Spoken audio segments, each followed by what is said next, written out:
So as far as your exam resources go, um, probably the most important one is the objectives.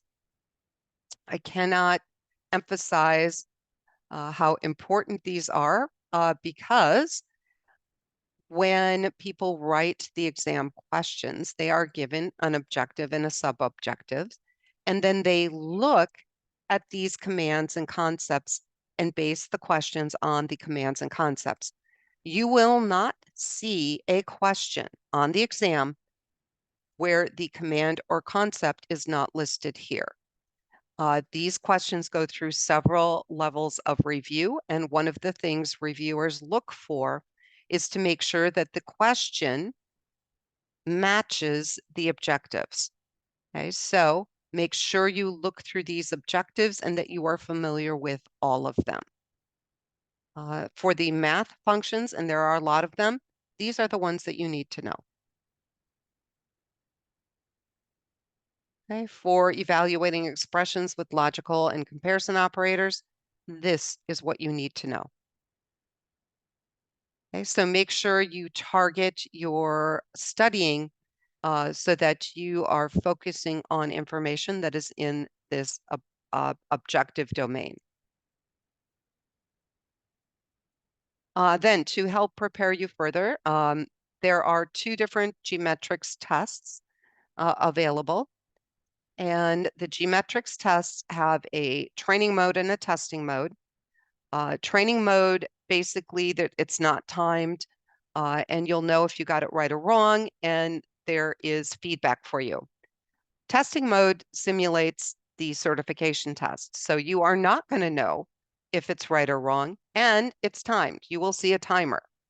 Okay, so it kind of simulates the pressure that you will feel when you are taking the test. Okay, and we have two of these.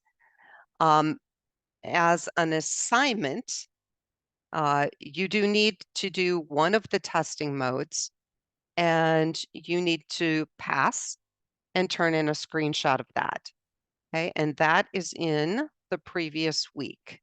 So if we come down here into lesson 14, okay, you will see that there's a drop box for that.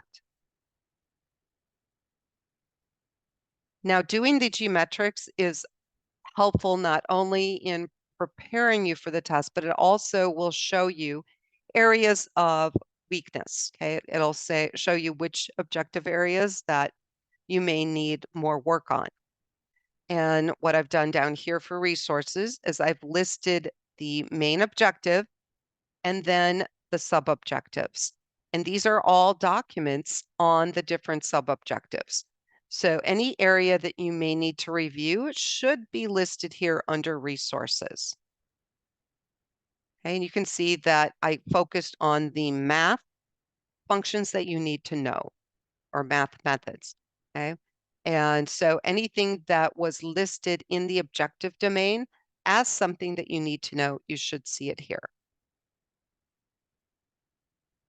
Okay, and then finally, there is a practice test that you can take. This is not an assignment, but it is helpful to go through it and then look at the answers. And you can actually study from the answers. If there's something you don't understand, please reach out and ask because I am happy to help you. And again, this is just to help you be successful on the test. The test will need to be scheduled at the Parsons Doolin building, which is on the Aero Park campus. Right now, I do not have a testing schedule, but as soon as it is available, I will post it and I will send out an announcement so you guys know.